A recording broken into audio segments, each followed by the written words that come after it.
Iri ni itangazo rero abakobwa nako bari kujya batugerekaho amada. Nyuma yuko tubonye ko mutangiye kwiganya Mariya watewe inda n'Imana akayigereka kuri Yozefu, twaje kubafatira imyanzuro ikakaye dukurikije urugero rw'inaha tubona mu Rwanda rwa Olivier watewe inda akayigereka kuri Platini.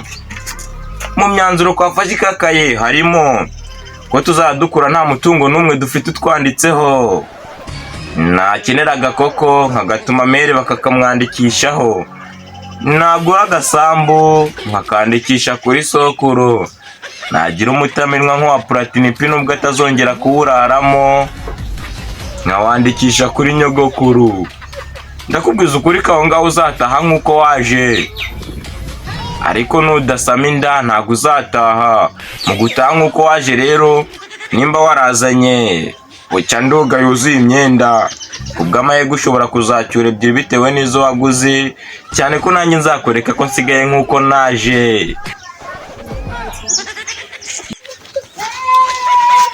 Nk'uko mwashyizeho gahunda ya Kagame Food, natwe abanyeshuri twasaba akagahunda keza cyane koroshye, cyane yuko dusanze gahunda yacu yo kunanuka ibanze cyane muri weekend.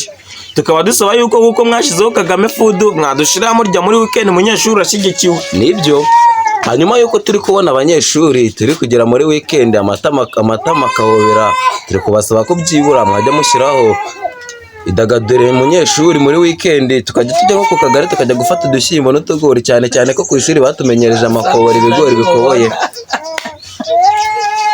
Dore ko biriya bigori bifata mu nda cyane, saa moya zikagera bikirimo imisuni ikigaragura mu nda, ukavuga ati nariye rwose. Mwene mama ngeyo mvuye ku ishuri imishogoro yo mu rugo ntabwo mba nkiyikoze,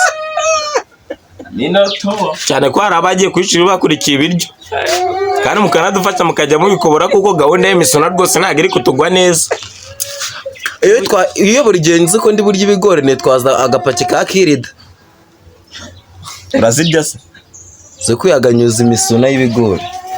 Kugeza aho umunyeshuri arya ibigori, hamwe bavuga ngo yagiye kunyakanya nk'imashini ikobora imisuna ngo ukibaza ngo byagenze ute, kumbe ni ibigori. Minetoa, pampova.